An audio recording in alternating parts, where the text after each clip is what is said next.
première chose qu'il faut savoir, c'est qu'on sait que quand on est catholique, quand on est chrétien, on sera forcément moqué. Ça, c'est pas surprenant. Quand vous prenez l'Évangile, eh ben, Jésus nous a prévenus. Il nous a dit, si vous me suivez, à cause de mon nom, si vous croyez en moi, vous serez persécuté. Il nous a dit, voilà, le serviteur n'est pas au-dessus du maître. S'ils m'ont persécuté, moi qui suis le maître, dit Jésus, mais ils vous persécuteront aussi. Voilà, il dit même que, à cause de lui, ben, les gens seront divisés, 2 contre 3, 3 contre 2. Dans tout l'Évangile, vous pouvez le relire, c'est plein de fois il nous en parle. Pourquoi est-ce que c'est comme ça? Ben ça, c'est un vrai mystère. Mais le premier qui a souffert de ne pas être compris et d'être moqué parce qu'il était lui, c'est Jésus. La preuve, c'est que ça finit sur la croix. On a fait ça la semaine dernière. Voilà. Jésus, il vient. Jésus, c'est Dieu. Hein. Il vient pour nous sauver. C'est marqué dans le premier chapitre de l'Évangile de Jean. Il vient chez nous. Il vient chez nous qu'il aime, qu'il a créé. Et il dit, et les siens ne l'ont pas reconnu. Pourquoi est-ce que l'être humain qui est fait pour Dieu est capable de ne pas accepter Dieu? Ça, c'est un vrai mystère.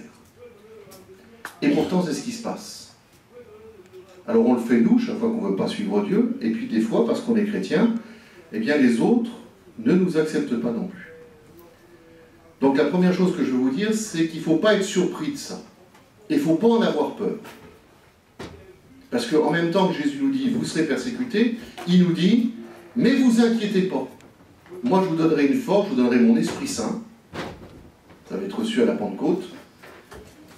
Je vous donnerai une sagesse contre laquelle personne ne pourra rien. Et alors, ce qui est intéressant, c'est que non seulement Jésus nous dit qu'on sera persécuté, mais il nous dit qu'est-ce qu'il faut faire. Alors, la première chose qu'il nous dit, c'est qu'il faut prier et aimer ceux qui nous persécutent. Il faut prier et aimer nos ennemis.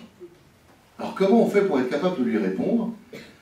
Ben, on a un moyen extraordinaire qui s'appelle l'Esprit Saint, qu'on reçoit à notre confirmation, et parmi vous, il y en a certains qui le sont, il y en a qui le seront, et puis on peut tous être confirmés à n'importe quel âge. Et ben voilà, il faut demander à l'Esprit Saint, et Jésus nous promet qu'à ce moment-là, il nous donne, que son Esprit va vraiment nous donner les paroles qui font qu'on peut répondre bien à celui qui est en face. Mais pour ça, il y a une condition. C'est qu'il faut le faire, pas pour paraître le plus fort et écraser la figure de l'autre. Il faut le faire pour son bien. Il faut vraiment demander, Esprit Saint, aime-moi, mais pour lui. Si c'est là simplement pour dire, c'est moi le plus fort, et tac, un bon, bien fait pour toi, l'Esprit Saint, il ne vient pas. Il ne vient jamais, l'Esprit Saint, pour entretenir la guerre. Il vient toujours pour apaiser. Et ça, je peux vous assurer que ça marche.